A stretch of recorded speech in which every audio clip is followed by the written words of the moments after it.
Al cumplirse 50 años de los hechos, dejamos nuestro programa Memoria de la Guerra en su etapa final europea en mayo. Pero quedaba por delante la batalla del Pacífico. Es lo que vamos a contarles hoy y mañana. Desde Pearl Harbor, el ataque japonés a la flota norteamericana del Pacífico, hasta la rendición japonesa el 2 de septiembre de 1945. Apenas habían pasado 3 semanas desde el lanzamiento de la primera bomba atómica sobre Hiroshima. Esta guerra, hace ahora 50 años, cambió el mapa de Asia. Las potencias europeas, Francia, Gran Bretaña y Holanda, perdieron sus imperios coloniales y el Japón, con el emperador Hirohito, humillado pero salvado de la quema, tuvo que enterrar sus sueños de dominio sobre Asia y el Pacífico.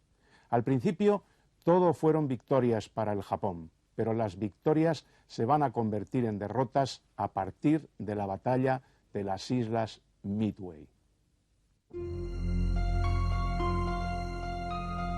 El domingo 7 de diciembre de 1941 amaneció soleado en las Islas Hawái. Radio Honolulu había pronosticado buen tiempo y la flota de guerra norteamericana se esteaba en la Bahía de las Perlas, en la isla de Oahu. La vigilancia, como correspondía a una jornada festiva, estaba al 50% de lo normal. Los radares norteamericanos habían detectado la presencia en el aire de un fuerte contingente de aviones, pero creyeron que se trataba de una escuadrilla de su propia fuerza aérea que se dirigía a las Hawái. La radio nipona había emitido, horas antes, un extraño mensaje. Viento del este, decía, lluvia. Era una señal en clave que no significaba otra cosa que el ataque a la flota norteamericana en el Pacífico.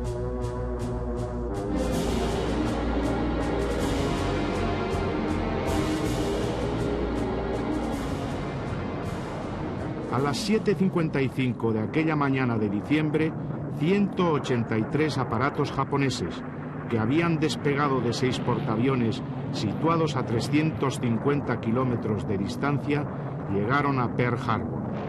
Era la primera oleada de un ataque letal. Durante 30 minutos las bombas cayeron sobre una flota anclada y cogida por sorpresa. Los buques ardían y los aviones norteamericanos eran incendiados en tierra. Uno por uno, los grandes navíos de guerra quedaban envueltos en llamas y se hundían en las aguas poco profundas de la bahía. Mientras el acorazado Arizona era alcanzado de lleno y más de 1000 hombres morían en sus bodegas y en su cubierta, la radio japonesa repetía insistentemente: Tora, Tora, Tora, el grito de guerra japonés. Los historiadores discuten aún sobre si el presidente Roosevelt sabía o no sabía que los japoneses se disponían a atacar Pearl Harbor.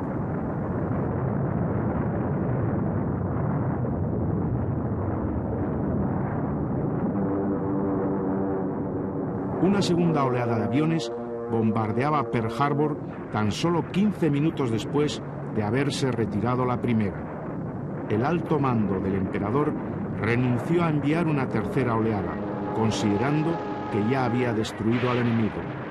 Tan solo un día más tarde, un editorial de la prensa de Tokio decía así: hemos reducido a los norteamericanos a una potencia de tercer orden. Y un periodista señalaba en Washington: la armada norteamericana ha sido sorprendida en paños menores.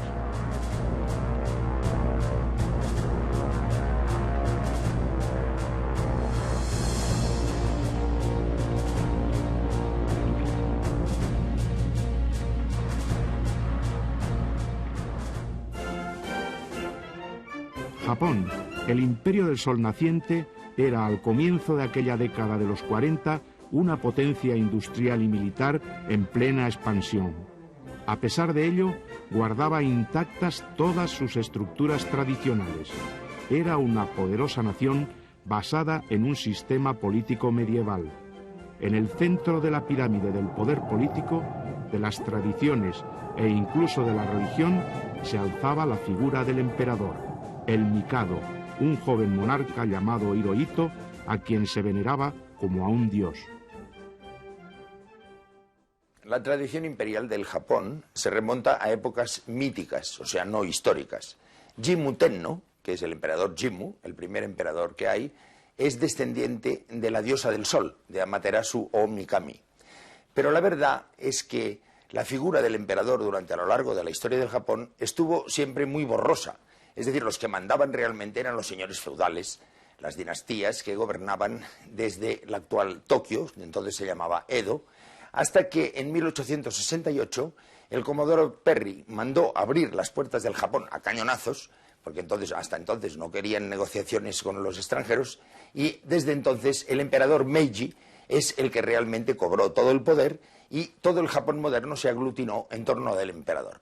La verdad es que a lo largo de la historia ha habido emperadores incluso que salían a pedir limosna porque no tenían poder ninguno. Y en cambio a partir del emperador Meiji la figura del emperador, esto es 1858, empieza a ser de una gran importancia y a tener toda la devoción de los súbditos japoneses, que existía ya quizá en la tradición, pero no de una manera tan efectiva. La sociedad japonesa era una sociedad guerrera y el militarismo, con su código de conducta, el Bushido, formaba parte de sus más arraigadas tradiciones. El poder de los militares en las estructuras del Estado japonés era paralelo al del emperador, y los altos mandos del ejército y la armada imponían muchas veces sus criterios a los del Mikado. Quizá las claves del militarismo japonés en la antigua sociedad de mediados del siglo XIX, 1868, están en el hecho de la alianza entre las familias que se dedicaron a los grandes negocios, lo que se llamaban los zaibatsu, y se llaman todavía los zaibatsu, y las familias que tenían como profesión las armas. Esta alianza entre los militares y los grandes hombres de negocios, fue lo que trajo consigo la necesidad de expansión del Japón. Ellos dicen que por razones de espacio vital, pero bueno, esto era un argumento que empleaban ellos. Y el hecho decisivo, me parece a mí, que es la guerra ruso-japonesa de 1905, que es la primera vez que un país asiático vence a una potencia europea. En los años 30, Japón había iniciado un movimiento expansionista en Asia y el Pacífico. La guerra contra China alcanzaba caracteres de extrema crueldad y los militares japoneses proyectaban expulsar a las potencias europeas coloniales del sureste asiático, con el fin de apoderarse de las materias primas tan necesarias para su economía. La política japonesa de la llamada esfera de prosperidad común de la Gran Asia Oriental se presentó ante los territorios del sureste asiático bajo dominio de británicos, holandeses y franceses como una política liberadora del yugo colonial. Lo que Japón pretendía en realidad era construir su propio imperio y asegurarse un rico suministro de estaño, carbón, zinc, caucho y petróleo, materias primas que el país necesitaba para sobrevivir.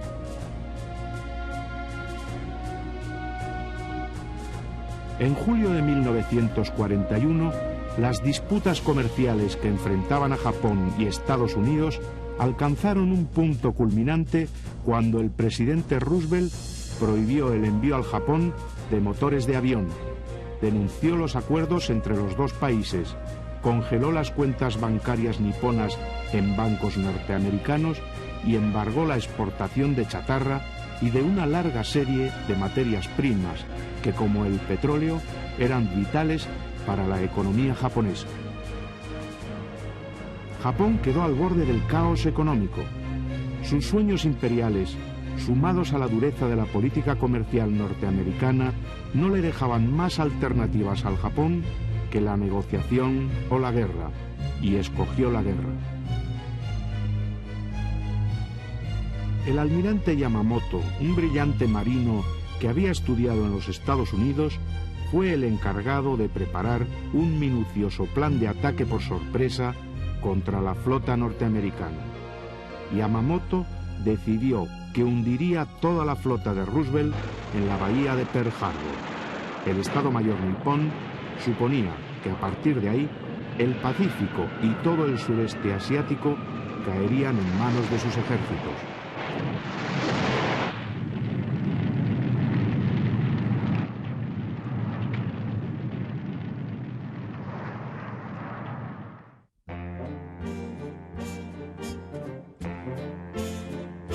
La sociedad norteamericana, a comienzos de los años 40, había recuperado su pulso económico tras el crack del 29, a través de una sabia política que el presidente Roosevelt llamó el New Deal, el nuevo trato o nueva dirección. La Norteamérica de aquellos años era pacifista, vivía entregada a sus problemas domésticos y no sentía ningún interés por participar en aventuras exteriores después de la sangrienta experiencia de la Primera Guerra Mundial. Era un país dominado por una política aislacionista, ansioso de prosperidad económica y vuelto de espaldas a la guerra que libraban en el viejo continente, desde 1939, la Alemania nazi y las democracias europeas.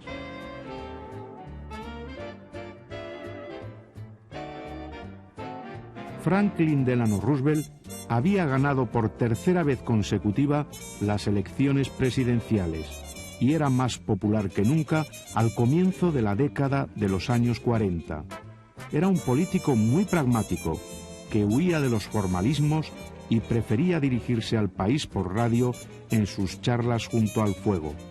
Creía en la superioridad moral de los Estados Unidos y su aspiración era convertir a su país en la primera potencia del mundo, en el gendarme de la tierra.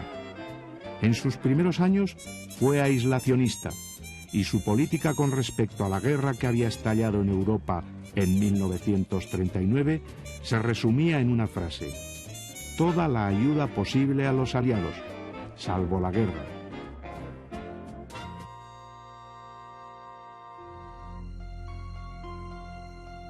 En 1941, los criterios de Roosevelt habían cambiado.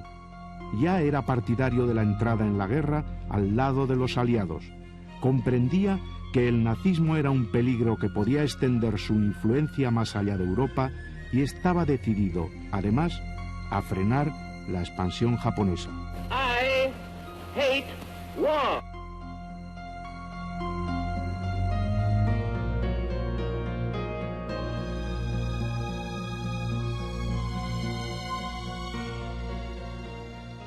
Pues gracias al presidente Roosevelt se consiguió sencillamente que las potencias democráticas occidentales, con la Unión Soviética, que no era tal potencia democrática, consiguieron ganar la guerra y derrotar a las potencias fascistas que se estaban comiendo el mundo, literalmente. Alemania se había comido a toda Europa y el Japón se disponía a comerse a China y convertirlo en un mercado para sus productos en exclusiva, igual que la Gran Bretaña hacía con la India. Y entonces forzó a los japoneses al ataque de Pearl Harbor, temiendo que si no lo hacía, y si los japoneses se limitaban a atacar en las Indias holandesas para conseguir su petróleo, entonces el Senado no declararía la guerra al Japón.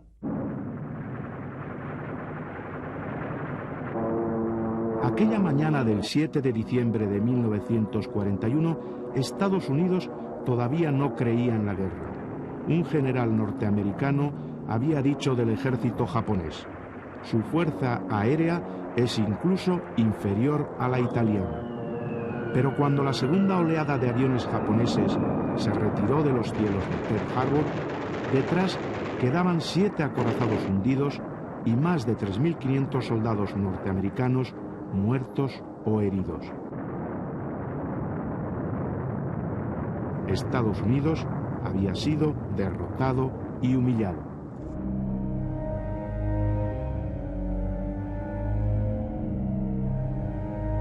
El lema "Recordad Pearl Harbor" recorrió el país. Roosevelt declaró la guerra al Japón. El 8 de diciembre escribió el presidente: ayer, 7 de diciembre de 1941, una fecha que perdurará en la historia del mundo. Al llegar a este punto, tachó y corrigió. El nuevo texto decía así: una fecha que perdurará en la historia de la infamia. El ataque a Pearl Harbor el 7 de diciembre de 1941 tuvo por objetivo el romper el bloqueo que le habían hecho los Estados Unidos, la Gran Bretaña, al Japón y las Indias holandesas respecto a las importaciones de petróleo, de acero, materias primas, etcétera, etcétera. Y el Japón no tenía petróleo más que para un año aproximadamente de continuar su guerra con China. Entonces lo que tenía que buscarse es un interland, sencillamente, donde romper ese bloqueo y poder aprovisionarse de todos esos elementos imprescindibles para la guerra y para seguir funcionando como tal país civilizado. Entonces, pues inmediatamente, dejando mal parada la escuadra de los Estados Unidos, pues comenzaron los desembarcos en una serie de islas que llegaron hasta la Salomón por el este, por el sur llegaron hasta Java y por el oeste llegaron hasta Birmania, ya en el Golfo de Bengala, y las Islas Andamán, conquistaron también los Andamán. Es decir, ellos consiguieron, por esta serie de avances, por esta serie de desembarcos y esta serie de combates, pequeños combates, la autarquía. La autarquía en cuanto se refiere a esas materias primas que tan necesarias le eran para continuar la guerra en China y para defenderse.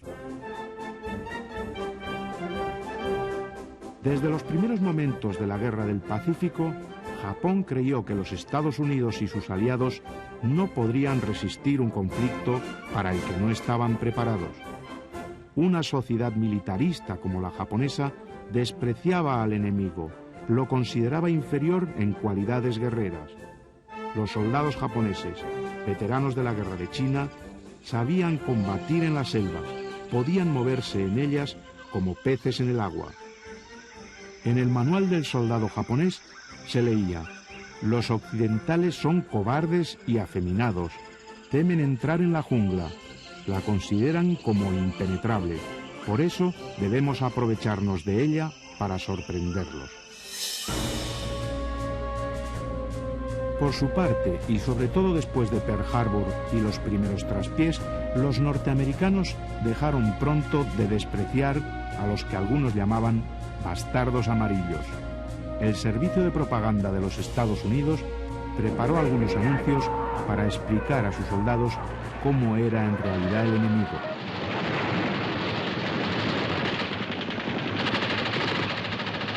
Desde aproximadamente el siglo XII, bajo el shogunato de Yoritomo, existe en el Japón un código no escrito que se llama Bushido. Esto quiere decir la vía de los caballeros, algo parecido así, en la guerra. Es el código militar, que ha existido también el código caballeresco en todos los países del mundo, porque en Europa existió también. En las novelas caballerescas se ve como incapaces de dar la vida por sus ideales. Incluso Miguel de Cervantes en Don Quijote pues, hizo la interpretación irónica de esta especie de disciplina militar caballeresca. Pero en el Japón tuvo mucha importancia porque había una casta llamada de los samuráis, que eran los guerreros, los que se dedicaban al arte de la guerra y a nada más. Es decir, eran gente que no trabajaban en ninguna cosa productiva, sino simplemente hacían el arte de la guerra y eran los únicos que podían ir armados. Hasta el punto de que es interesante anotar que lo que llamamos artes marciales sin armas en el Japón, pues el judo, el aikido, etcétera, son formas de defensa que los que no iban armados aplicaban a los samuráis que iban armados, es decir, para neutralizar a una persona que les atacara con armas. Pero en este bushido se funda todo ese espíritu caballeresco que se hizo resucitar con ocasión de la Guerra Mundial y en los años anteriores, para mantener esta especie de moral militar muy rígida. Pues los samuráis, por ejemplo, pues ayunaban, eran hombres curtidos, tremendos, que resistían las enfermedades, que resistían el pasar hambre, el pasar sed, el estar continuamente en estado de vigilia y de lucha, y hombres que sobre todo miraban a la muerte con desprecio. Este código no escrito tenía una serie de principios fundamentales: el principio de la lealtad, que luego fue de la lealtad al emperador. Originalmente era la lealtad al shogun, es decir, al señor feudal, luego fue al emperador, pero tenía una divisa que todos los caballeros, los samuráis, cumplían, que decían: el honor es mayor que una montaña y la muerte más ligera que una pluma.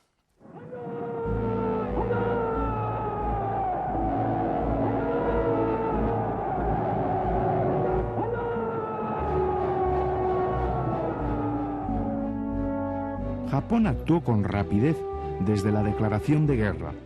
Sumaba victoria tras victoria y en solo un año se iba a apoderar de Indochina, la península malaya, el estratégico puerto de Singapur, las islas Filipinas, las Indias holandesas, hoy Indonesia, llegando a poner pie en Nueva Guinea, lo que suponía una grave amenaza para Australia.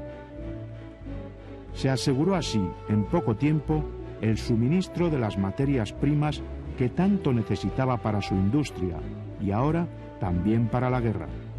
Estados Unidos, entre tanto, ponía a trabajar con urgencia toda su imponente maquinaria industrial al servicio de la guerra.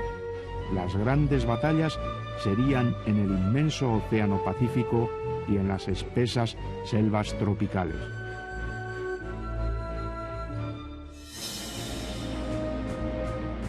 Desde el ataque de Pearl Harbor, los japoneses, llenos de moral, se lanzaron sobre Filipinas, Singapur y Malaca. La primera en caer fue la isla de Guam, que había sido posesión española. Desde allí, y tras la conquista de la isla de Wake, donde encontraron muy dura resistencia ante una pequeña tropa de infantes norteamericanos, las Filipinas era el primer escollo en el imparable avance de los ejércitos del emperador Hirohito.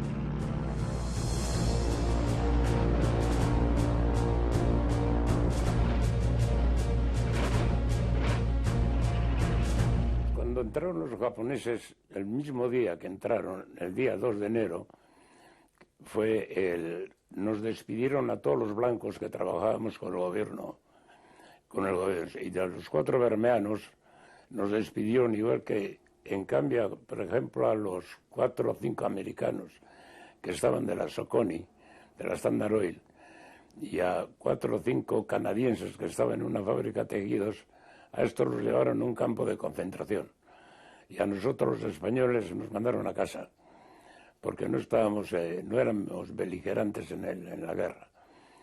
Y nos quedamos sin colocación ya el mismo día que, como quien dice, que entraron los japoneses. Entonces nos dedicamos a a un negocio que allí se puso de moda, que se llamaba el buy and sell, o sea, compra-venta. Y comprábamos artículos que luego vendíamos a los japoneses por medio de intermediarios de ellos.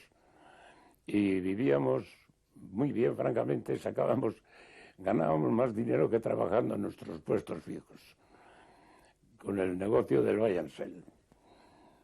Y yo con ese negocio, pues sí, gané mucho dinero y tuvimos. Luego fabricaba también ácido clorhídrico, verdad que lo tenía del ácido muriático, y también se lo vendía a los japoneses como reactivo. La ocupación japonesa la recibió el pueblo filipino con entera frialdad, de tal manera que hubo una especie de política tácita o consenso general de lo que llamaríamos brazos caídos. Nos pidieron nuestro gobierno filipino en exilio que respetáramos y mantuviéramos el orden y la pasividad, que no procuráramos colaborar con los japoneses, pero que procuráramos también evitáramos antagonizarles. De tal manera que fue, yo digo, una política de brazos caídos, pura pasividad. Los japoneses, sin embargo, al organizar ciertas manifestaciones, nos obligaron a la asistencia y empezaban a repartir banderas para que todos acudiéramos. Como tenían en sus manos lo que llamamos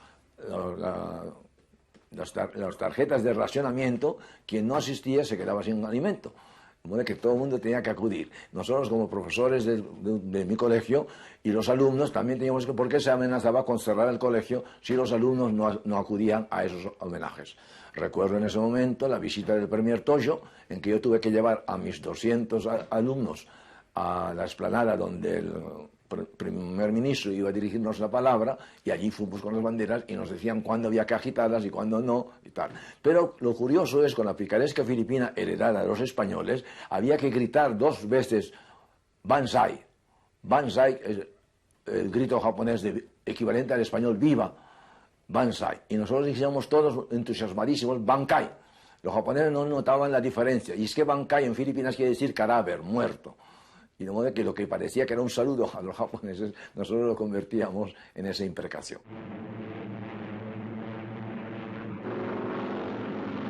Pocas horas después del bombardeo de Pearl Harbor, los aviones del Sol naciente destruyeron toda la fuerza aérea con que los Estados Unidos contaban en el archipiélago filipino, sorprendiendo a los aviones en tierra, sin ninguna protección, ala con ala, en la base de Clark. La resistencia de Filipinas tenía que hacerse tan solo con artillería y fuerzas terrestres, sin contar con la aviación, y la batalla decisiva habría de librarse en Corregidor.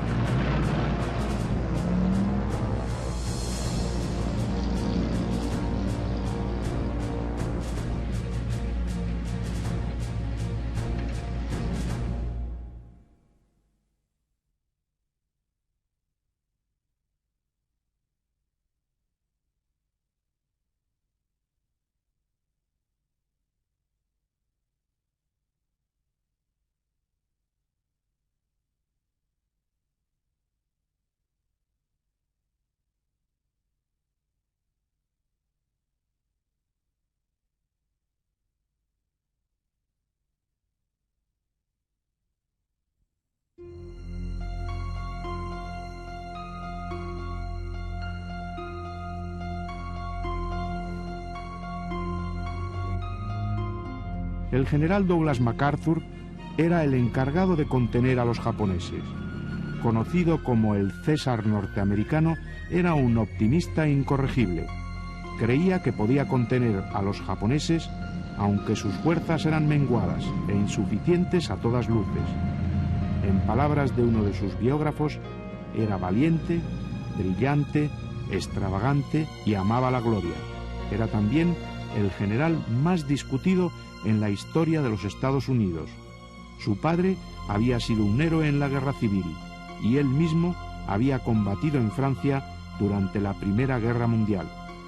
Su abuelo luchó contra los indios y él preparó el bombardeo de Hiroshima, el comienzo de la era atómica. Nosotros, los filipinos, teníamos verdadera adoración por el general Douglas MacArthur. MacArthur, por sus muchísimos años en el Oriente, entendía perfectamente la psicología oriental, sobre todo la de los filipinos. Los filipinos somos demócratas y aceptamos el principio democrático de que todos los hombres somos iguales. Pero inmediatamente añadimos, no hay dos personas iguales. Y por consiguiente admitimos ese sentido jerárquico de la sociedad, del estamento militar, civil, la clasificación de las personas. MacArthur prometió volver, y aquello que en otros países hubiera sido deserción, abandono, los filipinos al contrario, no se decepcionaron, sino que cobraron mayor confianza en el general MacArthur de que vendría a liberarnos con mayores fuerzas de las cuales carecía estando en Bataan.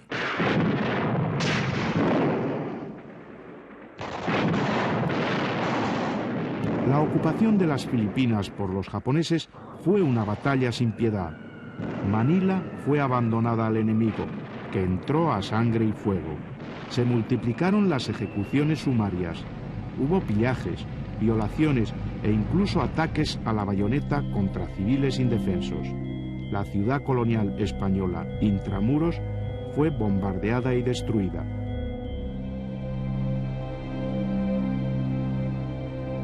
Naturalmente, esos japoneses tenían arzobispos y obispos y sacerdotes japoneses. Hemos tenido que mantener esa relación porque si no es imposible trabajar. La relación mutua, aunque con mucho miedo, porque los japoneses no son cristianos y sin más ni más pueden matar a uno.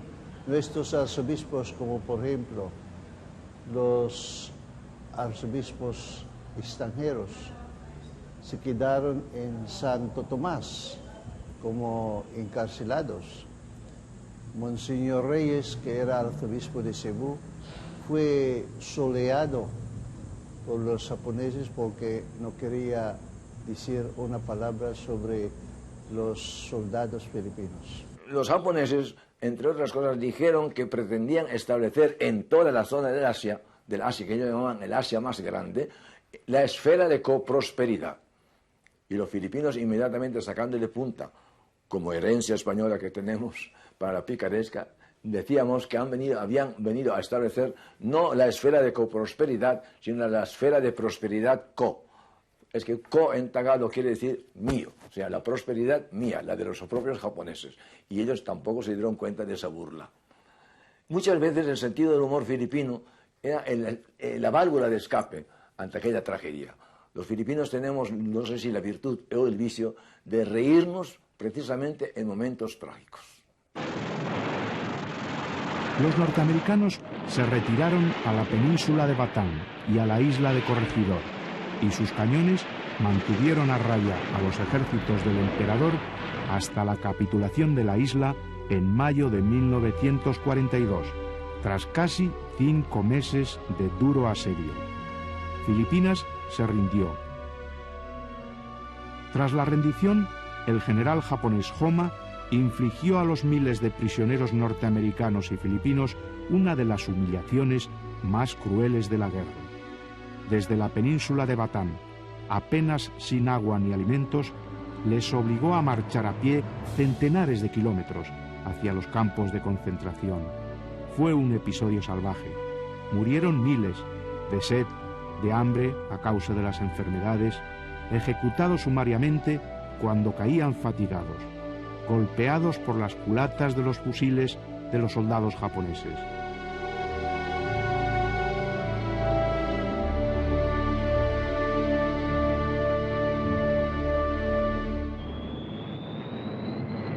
El general Homma y el almirante Yamashita, que ya habían derrotado a los norteamericanos en Filipinas, no encontraban oposición en su victorioso avance hacia el oeste. Hong Kong capituló, la ciudad ardió por los 4 costados y los saqueos y las violaciones se sucedieron durante varios días.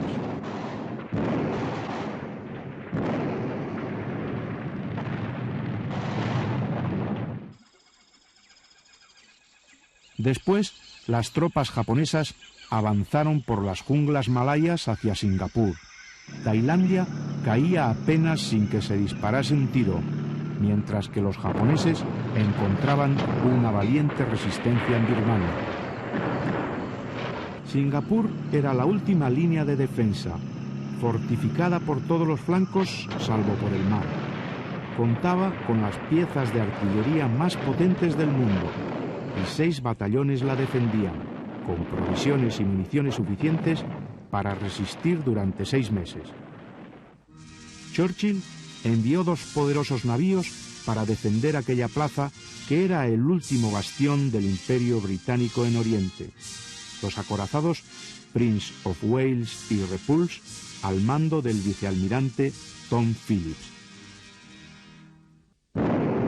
El 8 de diciembre comenzó el bombardeo de Singapur por la flota japonesa y las tropas del emperador desembarcaron en Malasia. Luego rodearon la península por todas partes, desde el mar y desde tierra.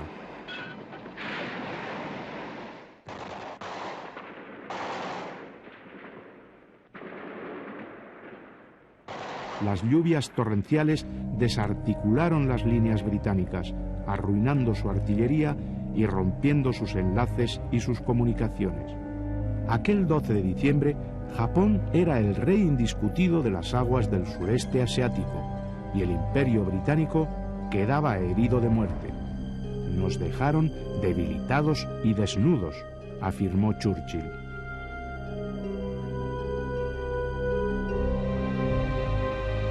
Pese a que desde Londres llegó la orden de resistir hasta la muerte, el comandante británico Percival se rindió sin lucha ante el ejército del general Yamashita el 15 de diciembre de 1942. Gran Bretaña no solo perdía Singapur, sino que perdía para siempre un imperio.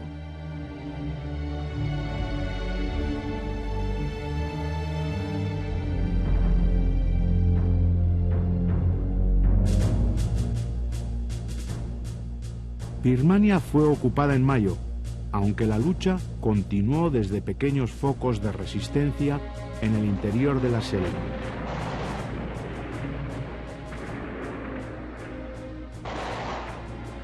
un piloto norteamericano, Claire Chennault, continuó la batalla con una escuadrilla de viejos aviones desde el norte de la capital, Rangún, logrando abatir casi 300 aparatos del emperador en algo más de 6 meses. Los prisioneros de Singapur y de otras guarniciones del sureste asiático fueron diseminados por diversos campos de concentración en la zona. Muchos fueron llevados a Tailandia, a orillas del río Kwai, donde sobrevivieron en condiciones infrahumanas mientras trabajaban en la construcción de un puente para el ferrocarril que uniría Tailandia con Birmania y que facilitaría el transporte de las tropas japonesas. Aquel campo salvaje fue inmortalizado por una novela y una película que dirigió el inglés David Lean.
El Imperio del Sol naciente estaba ahora seguro de su victoria.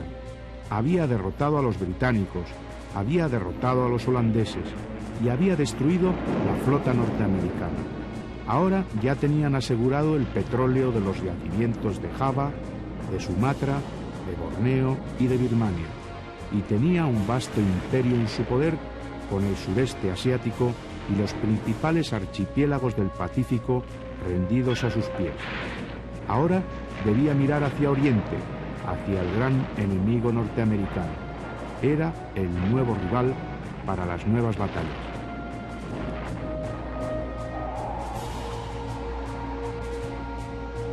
El avance y las victorias japonesas resultaban abrumadores.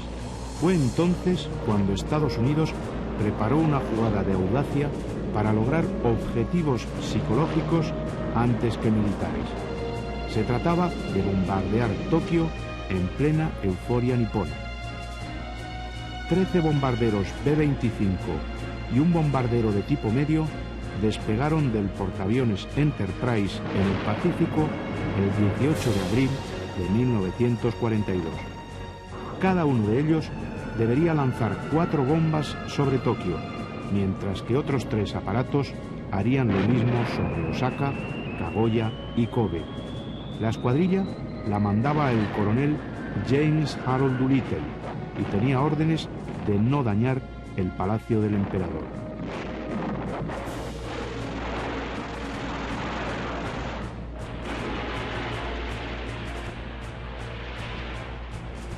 La operación fue un éxito.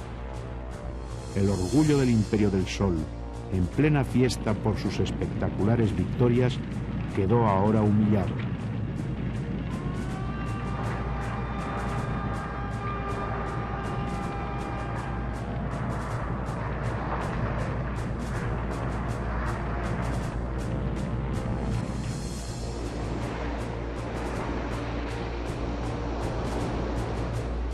Pero la Guerra del Pacífico, pese a los triunfos japoneses, no había hecho más que empezar.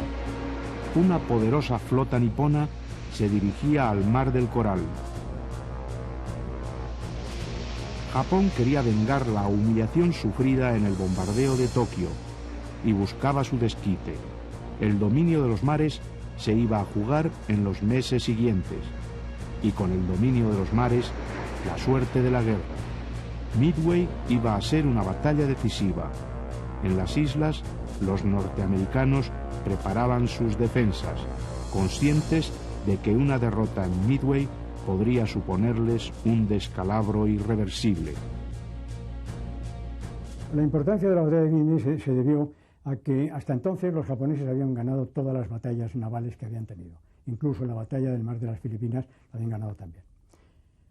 Entonces, ellos, para forzar a la escuadra norteamericana a presentar batalla, una batalla decisiva, se fueron a una isla que era Midway, que está a 1135 millas al noroeste de las Islas Hawaii, es decir, cerca de su base principal en Pearl Harbor.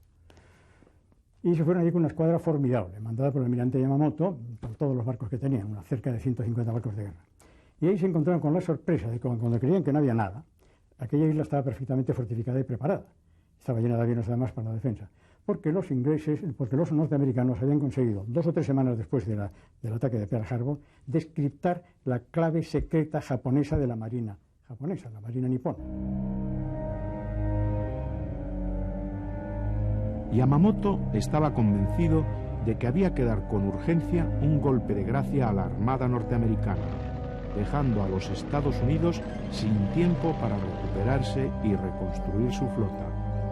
Veía grandes ventajas en la elección de las Midway, y la principal de todas, que constituían una base excepcional para una posterior invasión de las Islas Hawaii. Los norteamericanos tenían a su favor una gran ventaja. Habían logrado descifrar el código de transmisiones japonés y sabían que Yamamoto enviaba una poderosa escuadra a las Midway.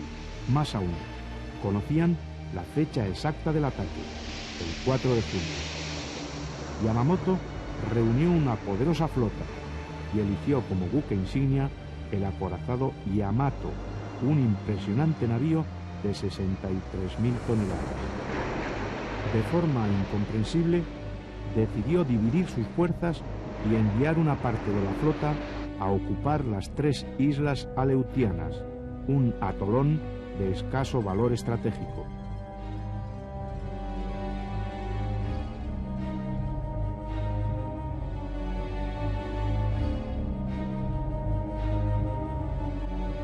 El ataque japonés comenzó con el envío de la aviación sobre las islas.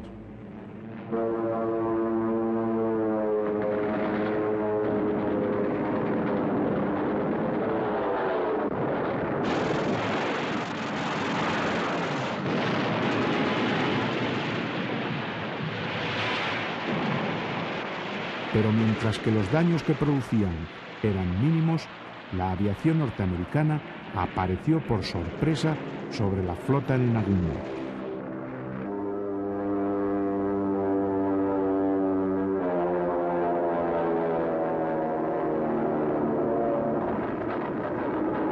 Después de un primer ataque fracasado, los aviones lograron romper las defensas antiaéreas japonesas por medio de ataques en picado. El daño fue terrible. Los aviones japoneses que quedaban en las cubiertas de los barcos fueron destruidos, y uno tras otro, los 4 grandes portaaviones de Nagumo fueron hundidos. A las 5 de la mañana, Yamamoto, que no había intervenido en el combate, tal vez paralizado por la sorpresa, dio la orden de retirada. El 4 de junio por la mañana, Japón era una nación invencible. Ese mismo día, por la noche, en el archipiélago de las Midway, había sido vencido. A partir de Midway, la potencia naval y aérea de los Estados Unidos se impondría una y otra vez sobre los japoneses. Comenzaba la cuenta atrás de la guerra, y los norteamericanos desfilaban orgullosos al son de sus himnos militares. Pero la resistencia del Imperio del Sol estaba lejos de ceder.